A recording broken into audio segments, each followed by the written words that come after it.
kanyang biyaya at pag-ibig.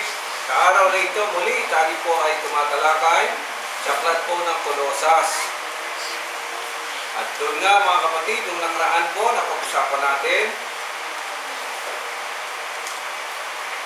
na ang lahat ng bagay ay nasa kanyang bugtong na anak na po. Siya po ang larawan.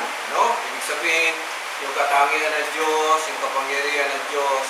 Kung titingin ka ngayon sa isang pagkaraniwang tao, tulad ng Panginoong Jesucristo nung siya ay nagkatawang tao, makikita mo ang pagka-Diyos. Tayo manalangin, dakilang Diyos, maraming salamat po kapagkat ang iyong larawan ay pinakita mo sa amin sa pamamagitan ng aming Panginoon Jesucristo. Ulit dapat din po namin isipin at unawain na kami ay nilikha mo ayon din sa iyong anyo, sa iyong karunungan at ayon sa iyong kalooban. Nawa, makita sa amin, Panginoon, ang larawan mo at ang iyong kapangyarihan. Nawa, makita ng bawat isa rin sa aming buhay ngayon na ang amin pong tinatahak na landas ay patungo sa iyo bilang aming tagapagligtas. Always remind us, Lord, na ang buhay namin ay hindi lang para sa amin, aming kapwa, kundi higit sa lahat, para sa iyo, na nagbigay mo. Bless us in Jesus' name. Amen. And amen. Kaya nga dito mga kapatid, dito napakaganda natin pinag-uusapan, no, ano man ang nangyari sa unang tao, nagkasala, napalayo sa Panginoong Diyos, sabi ron, ay magkaroon po ng tinatawag nating pagkakasundo o conciliation. Gusto kasi ng Panginoon talaga, yung nilikha niya, yung nasa Kanya. Tama naman po yun, diba? At ang salita tayo pag-aari talaga ng Panginoon Diyos. Kung di man natin ito o aminin natin ito, tayong lahat ay nilikha ng Panginoon Diyos. Kung bakit, Pastor, ganito ang buhay? Iba-iba ang buhay. Ito ating susunod na katalakayin, mga kapatid. At mababasa natin yan sa verse 21, beginning from verse 21. Ganito po ang nakasaad, at ito po ay isang katotohanan. Dati, kayo'y, ano raw? Malayo sa Diyos, na naging kanan, at naging kaaway niya dahil sa inyong kasamaan. Ano ang nagpapalayo sa Panginoong Diyos? Kasamaan. The evil one. Tama sa English. Nakuha mo ba? Enemies in your mind. In your mind by wicked works. Actually, mga kapatid, nilikha naman talaga tayo ng Panginoong Diyos. At siyempre, kung talaga nilikha tayo ng Panginoong Diyos, talaga dapat, kung ano yung pagkakagawa niya sa atin, yun ang siyang magiging ganap. Yun dapat mangyari. Eh kaya nga lang, doon lang sa istorya ni Adan, may nakialam. Ha? May nakialam. Medyo malalim pa lang ng theology, bakit pinitulad ang Panginoon na makialam? Diba? Si Satanas. At yan, pupusapan na natin sa mga susunod pang ibang mga ano. Pero ang masabi rito mga kapatid, yung pakikialam niya ni Satanas, ang siyang naglayo sa atin, sa Panginoong Diyos. Kaya dati kayo'y malayo sa Panginoong Diyos. Dapat naging malayo, ang Diyos nga po ang lumikha sa atin. Yun nga kasi po, nalalayo sa Diyos ang isang tao kapag siya po ay gumagawa ng labag sa kanyang kalooban. Ang tawag po natin doon ay kasamaan. Ayan. Wickedness. Wicked works. Wicked. Yung salitang kasamaan, bakit nagiging wicked ang isang kasalanan? Alam niyo ang wickedness, mga kapatid, isa lang ang pinagmumulan niya. No? Pag pinag-aralan yung lahat yan, mga kapatid, walang ginawang masama ang Diyos sa bawat isa sa atin. Yung salitang wicked, pandaraya po yun. Paano manadadaya ang isang tao? Katulad ni Satanas, ang unang-unang makikita natin paano nandadaya, nagbibigay ng offer, nag-o-offer siya. Nagbibigay siya ng alternatibo, ng ibang paraan. Sabi nga ng Panginoon, ako ang buhay, ako ang daan, ang buhay at katotohanan. Ano sabi niyo naman ni Satanas? Wickedness eh. Meron pang ibang daan. Meron pang ibang buhay. At hindi lang yan katotohanan, merong katotohanan. Napapansin niyo yung mga kapatid sa ating tao lang. Pag nakikipag-usap kasi sa tao natin, naniniwala ba sila agad sa sinasabi mo? Pwede. Pero karamihan, teka muna, ay hindi. Bakit? Meron siyang, yung sinasabi mo, meron pa siyang ibang naiisip. Yan. Di ba? Ay maganda yung sinasabi mo, pero may mas maganda pa diyan. Hindi mo kontento sa maganda na lang. Kasi palagi merong mas maganda. There is always an offer. Merong palaging, tawag natin dito, parang palaging may bonus, palaging may mas, yung salitang mas.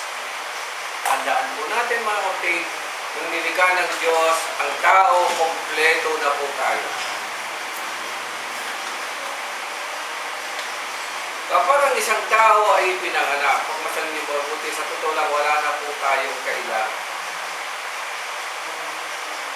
Yung normal lang pag nilikha tayo, tingin niyo isang kompleto na yan. Paano nalaman na kompleto? Nandun pala sa sinapupunan. May nagpapakain na dyan, tama? May nag-aayos sa doon. Ando doon siya, may nag-aalaga na yan 9 months po yun. Ano pang kailangan mo? Ang kailangan mo na lang, ilabas ka. Amen. Doon sa paglabas, anong ginagawa ng tao mga kapatid?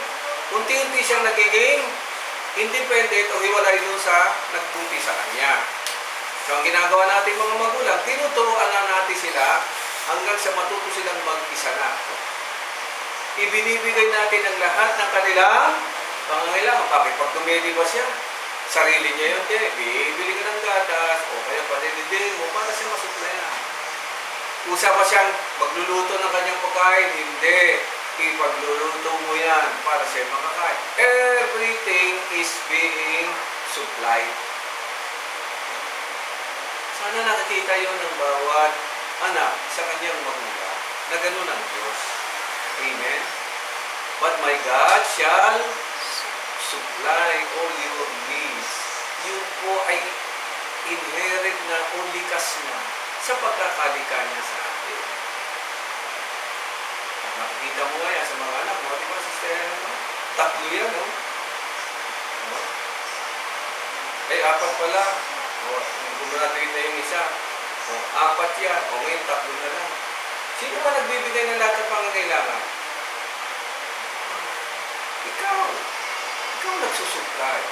Bakit? Because every parent ay nagre-represent ng Diyos. Kasi sa iyo nang bulari yung buhay. Ikaw ay instrumento ng buhay. Panginoon Diyos. Amen. Paano nagkakaroon ng problema? Nagkakaroon ng problema kapag ang anak natin ay unti-unti na magkaroon ng sariling isip. Bakit? Yung edad niyo na, halimbawa, siya puso. Ano nasa isip niya? Lahat ng itinuturo ni Mami. Lahat ng itinuturo ni diba? Yun na, ito ang damit mo. Mali pa yan. Dito ka matutulog. Diba? Ito ang sapatos, itong lahat yan ay supply ng magulang. Pag nagkakaedad siya, and he started to realize, chinelas ko, nakakita ng iba. Yan na! Diyate, nakakita. Ano nangyari? Ito ang nagkakaroon tayo ng choice. Yan ang trick ni Satan sa unang panahon. Totoo ba na ganito, ganon? Ano sagot ni Satanas? Di naman. Bibigyan ka kagad daw. Choice. Ang ganda na nililigawan ni... Ganda na nililigawan. Nako, anak, may mas maganda doon. Pag binigyan mo ng Diyos, ang tawag po natin doon, unang kasalanan talaga ng pagkakaroon ng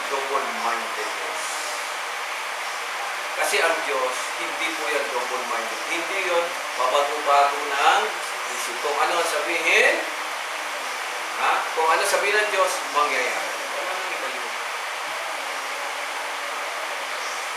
Sa atin bilang tao ngayon, sa panahon natin, lalo na sa panahon natin, utisista na sa magbigay ng choice, isa lang eh. Sa panahon natin, habang umaano ang lipunan, ano nangyari? Napakaraming choices.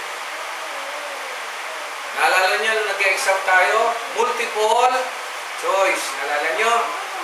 A, B, C. Ang mabigat yung E, di ba? None of the above. Binigyan ka ng 4 na pamimilian, yung panlima nakalagay, wala dyan. Alam ba ninyo na, ako teacher, alam ba ninyo na yan ang pinakamahirap na exam? Yung bibigyan ka ng pamimilian. Lahat ng exam, ng board exam, puro multiple choices yan. Pinakamahirap yan. Bakit? Basahin mo yung nakasulat doon sa ano nakasulat? Nakasulat doon, select the best. Yung mabigat answer. Kasi lahat po ng answer doon, tama po yun. Pipiliin mo kung alin yung the best. So, pinakamahirap po yan. Kaya nga, ang daming bumabagsak sa mga exam, sa mga board exam, kasi hindi nila naiintindihan lahat. Magkamali ka ng isa riyan, tapos ka na. Bakit select the best answer? Kasi isa lang dyan ang pinakatama. At dito mga kapatid, walang ibang pinakatama kundi ang sa Panginoon Diyos. Pero marami ang hindi pumipili sa Panginoon Diyos. Tama? Ilan tayong nagsisimba rito? Ganito lang. Pumunta ka sa MOA Arena. Pumunta ka sa Robinsons mo. Ano na mas marami? Mas maraming pumili yun. Hindi sinasabing masama po yun. Pero dapat, yung pagpili mo, may kasamang priority rin. Pag sinabi mo sa kanila, magagalit pa yung mga. Pero wala tayong magagawa. Kaya nga sabi rito sa Kolosas, balik tayo mga kapatid. Nung una, dati, malayo kayo sa Diyos. Saklap no? Ano ba yung sa English eh? Indian ka pala eh. Malayo ka sa Panginoong Diyos eh. Naging kaaway and enemies.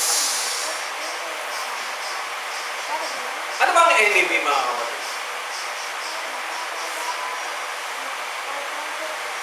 Paano mo natuturing na enemy ang isang bagay o isang tao o ang Panginoon Diyos?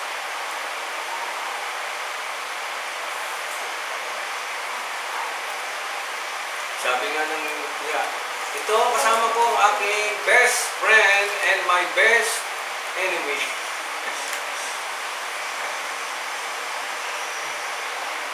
Bakit ang enemy means magkakontra kayo palagi? Yun lang naman yun. Binibiro kasama ko. Pag sinabing kanan, ano sasabihin ng enemy? Kaliwa. Sinabi ng taas, ano sabihin ng enemy? Pababa. Palaging kontra. Yun ang tinatawag na enemy. And yung mga ganong klaseng bagay ay nagpapalayo sa isa't isa. Dahil kung pareho kang pupunta sa kanan, magkasundo kayo. Kaya ka pa, magkaakoy pa nga kayo. Kasi isang direksyon. That's how we look at enemy. Kahit sa isip, sa salita, at sa gawa, ganyan po ang ng enemy mga. Hindi siya not necessarily mean na magpapatayan kayo pang enemy. Enemy just means magkalayo kayo o magkaiba kayo ng direksyon. Yung mga enemy. Sabi rito nga. At ang nagpalayo, kasamaan. Even things, tandaan ninyo, walang bagay na masama sa Panginoong Diyos. Kung gumagawa ka ng masama, ibig sabihin, hindi ka sa Panginoong Diyos. Masakit po tanggapin mo. Pero wala po tanggapin. Dalawa lang sa daigdig mo. Either ikaw ay sa Diyos o hindi ka sa Diyos. Yung salitang hindi ka sa Diyos, hindi ko na alam Eh, paano na kung bakit hindi ka sa Diyos? Kay Satanas, kung kanino man, nasa sa iyo. Tama? Okay. Tuloy lang natin. Ngunit dahil sa kamatayan ni Kristo, ginawa niya kayo mga kaibigan upang makaharap sa Kanyang nang walang kapintasan, banal at walang batik. Pag binasa mo yan sa 22, because of the, pakiangat na ako dito. Through death. What is death, mga kapatid?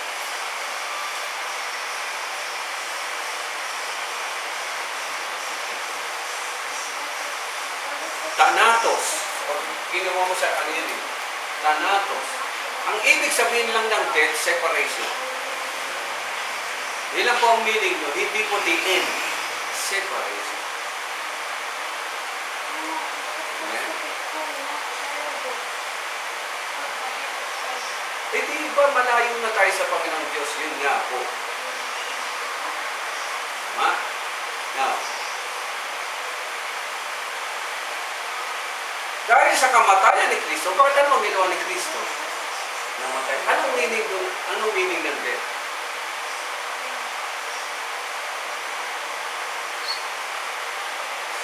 Lalayo din siya. Tama? Kanino siya lalayo? Sa Diyos ba? Eh, lalayo na siya sa gawa ng sanlibutan ito. Yun ang meaning. Kaya nga mga kapatid, sa totoo lang, mas mapalad pa nga yung namatay na kaysa sa buhay pa. Lalo na sa panahon natin. Hindi ba ninyo natanong kung bakit marami ang nagpapakamatay? Kasi ang pagpapakamatay o death ay isang way para matapos na o mahiwalay ka na sa present situation mo. Naintindihan ninyo mga kapatid? Kailan ang pagpapakamatay, kaya nagiging bawal, kasi ang pumatay sa iyo, yung sarili mo. Bawal po yun. Ang Panginoon Kristo, sabi ng iba, nagpakamatay raw. Wala pong ganun. Kasi ang Panginoon Kristo, hindi siya namatay ang dahil sa sarili niya. Namatay siya para sa kasalanan ng iba. Na may pumatay sa kanya. Sino pumatay sa kanya?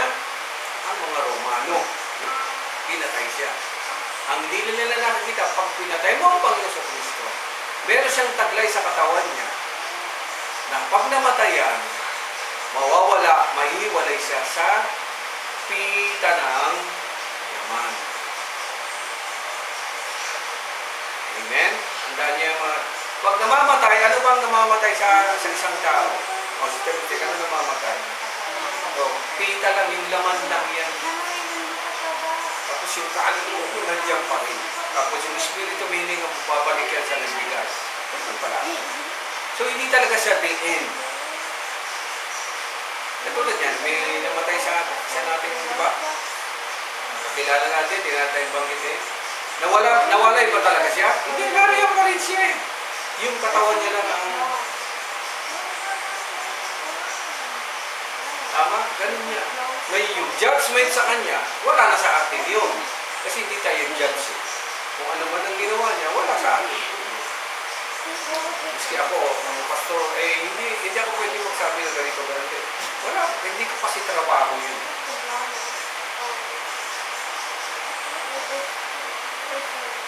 Sino gumawa ng trabaho yun? Ang Panginoong Jesucristo. Paano natin nalaman na ginawa ang trabaho? Meron siyang isang sinabi. Tetelestai, sabi niya, it is finished. Ibig sabihin, nakaplano yun. Siya lang ang nakakalam at ang kanyang amang nasa langit. Kaya lang naman natin na nasabi ngayon na plano kasi sinabi niya, kung di naman niya sinabi sa puso, wala namang makakaunawa sa atin. Tinapos niya na yun, mga kapatid. Nang dahil sa kamatayan, sabi, ginawa raw niya ito, ito pala nakasulat na, ginawa niya ito, mga kaibigan, upang makarap sa kanya nang walang kapintasan, banal at walang batik. Verse 23, subalit, kailangan kayong manatiling tapat at matatag sa inyong pananampalataya at huwag bayaang mawala ang pag-asang dulot ng mabuting balita na inyong narinig. Niloob ng Diyos na ako si Pablo ay maging tagapangaral ng mabuting balita na ito na ipinahayag sa atin. Pag binasa natin sa English yan, ayan, if you continue in the faith, grounded and settled, and be not moved away from the hope of the gospel which you have heard. Magagawa mo lang yan kapag ikaw ay nanatili sa mabuting balita. Ano yung mabuting balita? Hindi na ikaw ang namatay para makalayo sa kasamaan. Meron nang namatay para sa iyo. Ama, ang gagawin mo na lang, manatili ka sa pananalig na ganon. Kung merong namatay na sa iyo, maliban sa iyong sarili, anong gagawin mo ngayon? Yun, maraming ano. Pag tinanggap mo na namatay ang Panginoon Kristo para sa iyo, ang resulta po niyan, ang buhay mo ay hindi na sa iyo. Naintindihan po niyo? Sabi ni Paul, I am crucified with Christ. Alala niyo, kasama ko na pa ako ni Kristo. At kung man ay nabubuhay, pareho naman sinabi ni Paul, hindi na ako ang nabubuhay, kundi si Kristong namatay para sa akin. What do you mean by that? Pag ang buhay mo ay hindi na sa'yo, ang desisyon mo hindi rin iyo dapat. Ang kilos mo hindi rin iyo dapat. Kasi wala ka ng karapatan dyan sa sarili mo. Ikaw ay tinubos na ng Panginoon Diyos. Tawag nun ay spirit of adoption na inadapt ka na. Yun ang hindi maintindihan ng iba. Kaya nga, pinapayo dito, kailangan lang kayo maging tapat, number 1, at number 2, maging matatag. Huwag magbabago ng pag-iisip. Kaya ang lahat ng backslider, mga kapatid, wala na. Yun ang sinasabi, wala na pong pangalawa. Kasi wala nang pangalawang mamamatay. Isang beses lang. So, pinakamasaklap na mangyari talaga, yung akala mo, naging tapat ka sa Panginoon, tapos nagpapaya ka, pumalas ka, ay naku, wala na pong pangalawang. Kaya sabi rito, magpakatapat at magpakatatag. Dalawa po yan, ha? Sabi natin, tayo ano? Grounded muna, and settled. Pag sinabing grounded, ano po ang pasok sa isip ninyo? Kasi itong mga salitang ito, hindi po ito salita natin. Yung salitang yung mga kapatid na nagsasabi, pag sinabing grounded, ano na nasa sa isip mo pag grounded? Ano na kuryente ka? Grounded. Saan kinuha yan? Grounded and settled. Kailan lang nagiging grounded and settled ang isang bagay?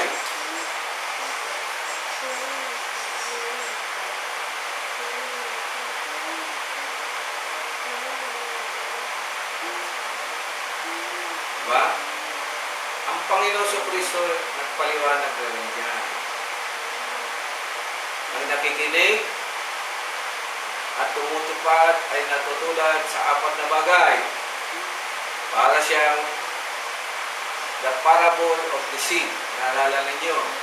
May nalalaglag sa daan, grounded ba siya and settled? Hindi po. Kasi hindi pa siya nakitatanim. Yun ang ibig sabihin. Pag ganon, may ibon, kakailan na. Meron naman, bumagsak sa batuhan. Grounded na siya? Hindi. Stony yun eh. Hindi po, hindi. Kasi sa batuhan, manipis lang ang lupa. May manipis na lupa, pwede siyang tumubo. Kailangan pag dumating ang baha, dumating ang tagulan, na rin. Hindi rin siya grounded. Yung pangatlo, grounded ba? Yes. Kasi naitanim siya, tumubo naman, pero hindi siya, ano yung pangalawang word? Kaya palagi ka na, ano yung pangalawa? Hindi siya settled. Naintindihan niyo? Tumubo nga siya, pero hindi siya matatag. Sabi ng Biblia, Sinabayan siya ng tubo ng damo. At natalo ng damo yung halaman. So, anong nangyari? Natalo siya ng kayamanan at ginagawa ng sanlibutan. Amen. Tapos yung pang-apat, it is grounded as itanim. Paano siya nalamang nagsettle? Tumubo. Paano mo nalaman pa? Hindi siya natalo ng damo. Ano ang katunayan na hindi siya natalo ng damo? Nagbunga. Tinubuan mo na ng branches pagkatapos nagbunga. Nang ilan? May 10, may 10, diba? May 20, 30, at 40.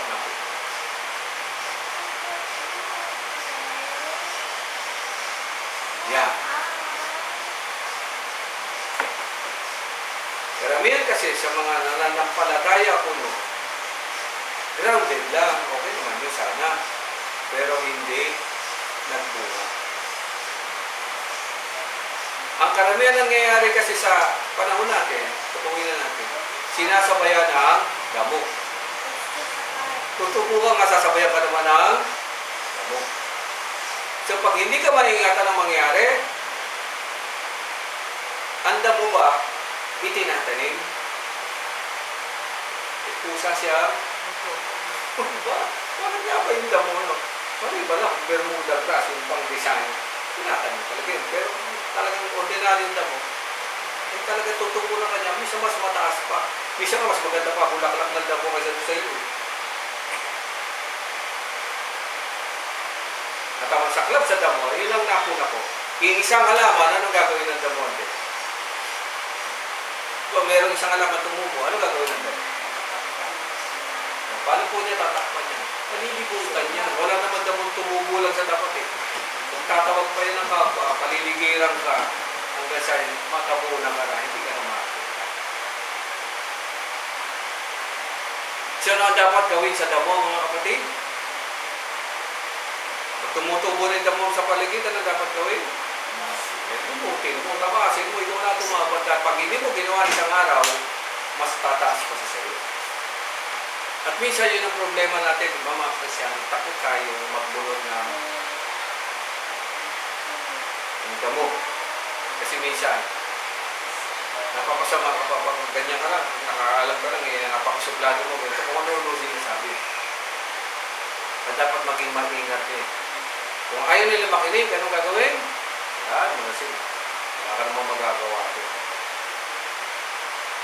Kaya nga sabi dito, sabi niyo sa aklat ng Colossians, ang bigat dito mga salita kasi ni Paul dito para madali lang basahin. Ako nga, nahirapang intindihin din dito mga kapatid, sabi dito. Verse 21, dati kayo'y malayo sa Diyos at naging kaaway niya dahil sa inyong kasamaan. Ngunit, palaging may dahil sa kamatayan, hindi mo kamatayan mo, kundi kamatayan ni Kristo. Ginawa niya kayong mga kaibigan. Ano na tayo ngayon mga kapatid? Ay, Kristen. I-akan ko na konti doon. Ano yung term na ginamit sa 22?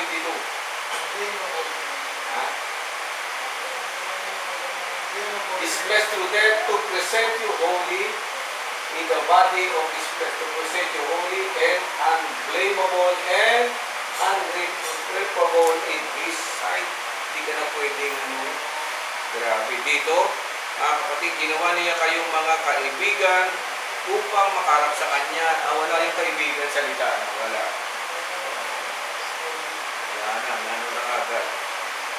Upang makarap sa Kanya na walang kapintasan, banal at walang pati.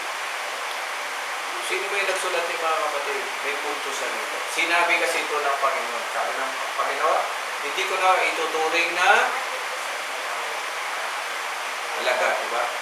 Ituturing ko na kayong kaibigan. Hindi ko na kayo tuturing na alipin yung word. Ituturing ko na kayong kaibigan. The highest form of love is friendship. Itong po yun.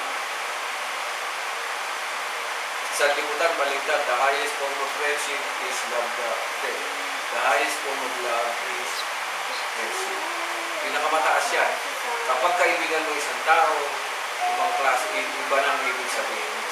Kung ano siya, ganun ka rin. No? Kasi yun. Amen? Nung sinabi ng Panginoon, hindi ko na kayo tutunin na alipin, tutunin ko lang yung kaibigan. Ibig sabihin ng Panginoon, kung ano kasi ako na, ganun na rin. Yun ang friendship. Hindi ka pwedeng ituloy na kaibigan kung magkasalungat kayo palagi. Hindi, walang ganun. Alam naman ninyo yan kaysa sa sanlibutan. Ang pagsidami, nandun na. Ano ba? Tinan niyo yung magkaibigan. Yun ang ibig, yun ang ano lang yung friend. Magkaibigan. Magkaibigan. Nandun na yung love eh. The highest form of love is magkaibigan. You share the same passion, the same love, the same mind, the same spirit. Kaya yun, magkaganon. Sabi nga lang isang awitin, friends again. O, kilala niyo, friends again, di ba? Kaibigan. Kasi yun ang ano. Eh, kailan sa libutan, di ba ang meaning ng friendship sa atin? Pero sa salita ng Diyos, pag friendship,